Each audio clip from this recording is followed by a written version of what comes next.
Hello and welcome to GVTV. I'm Alex Murphy, and joining me today I have three very special guests. Angela Tague from the ARL here in Des Moines, and then also we have Gizmo joining us today. Angela, thank you for joining me. Thank you. First of all, just go ahead and tell me a little bit about the ARL. What do you guys do there? The Animal Rescue League has been in existence in Des Moines area since 1926, and basically we are connecting people with pets. So not only adoptions, but also training classes and behavior consults, as well as a lot of different other public programs for spay and neuter and things like that. That's very interesting, because I think a lot of people just think it is mainly about adoption, so it's much more than just adopting. It really is, including cruelty intervention. We play a big role in getting legislation for puppy mills and breeder reductions accomplished, and some other things like that, for essentially making sure that our animals are treated well.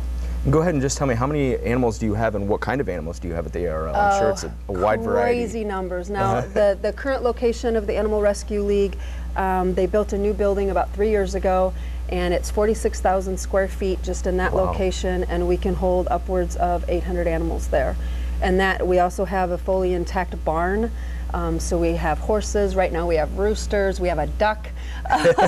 So you never know every day when you go to work what kind of animals we don't. Sometimes goats. So not just your cats and dogs. Lots of other small small pets as well.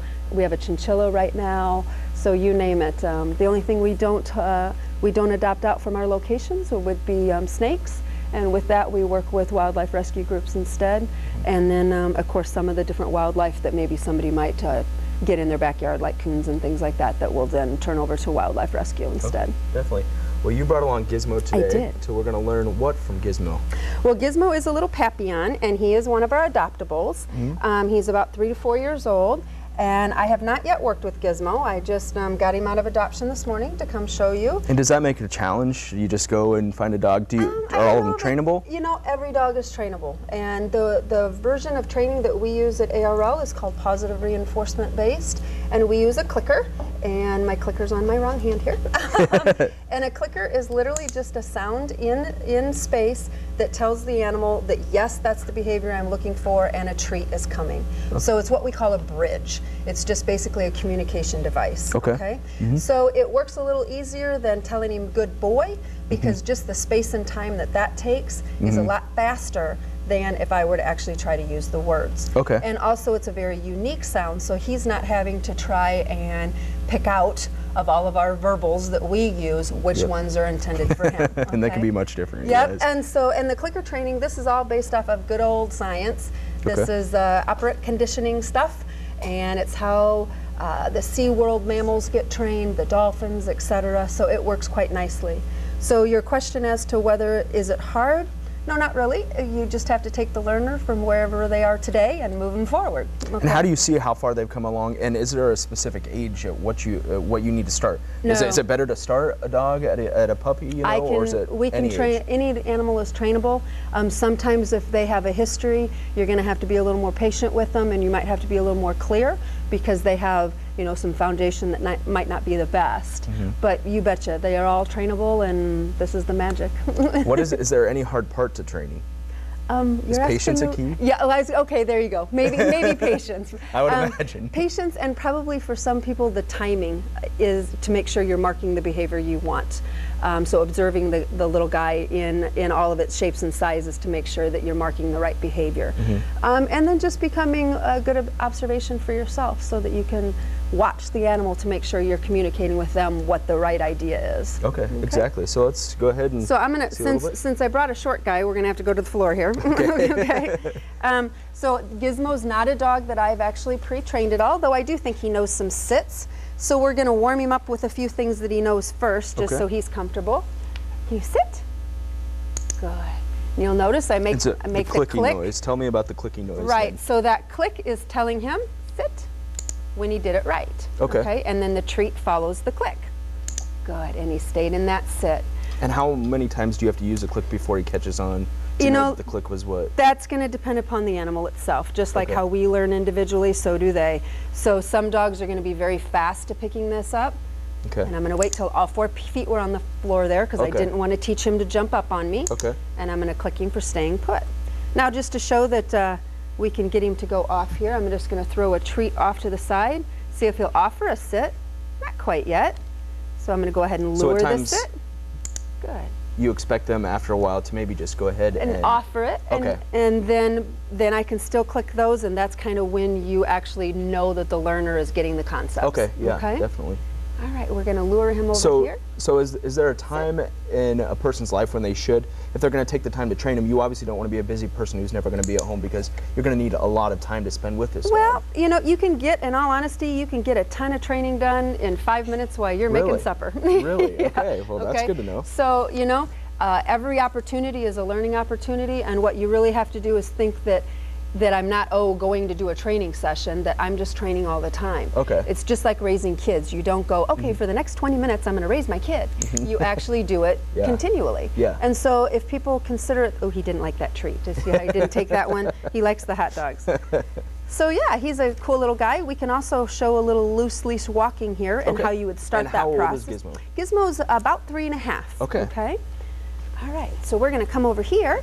And the way I'm going to start him is loose leash walking. We literally just want him to learn the concept that pulling on the leash is not the way to go. So to start with, I'm actually clicking him for having a loose leash. Now you notice he's pulling. As soon as he turned back to me, I gave him a little cookie for that. I'm going to wait till he turns back because he's trying to pull ahead. Good. So right now it doesn't look like we're moving forward too much, but honestly it's teaching him that if he pulls, there we go, that the cookies come from when he's not pulling, okay? Okay. So we're going to wait. And tell me why that is important, because I drive down the road and I see so many people with dogs, and you see the dog is literally pulling the person behind. A couple reasons, mostly because we don't like it as humans, but also truly if they're pulling on their leash, it actually can do damage to their air pipe, their esophagus, and their windpipe, okay? Okay. So we want to teach them. Now you can see we're not getting real far yet, but a couple of sessions of this and he would truly learn that having a loose leash near me is the way to get the treats. We're going to see if we can make a few gains here. So now I'm going to do what I call a Hansel and Gretel trail. He's got an itch. Yeah, he has an itch. Doesn't care if it's live camera here or not. Here we go. So I'm going to give him a little cookie there, and I'm going to try and, whoops. Now what you're noticing is I am in no way, shape, or form pulling him back.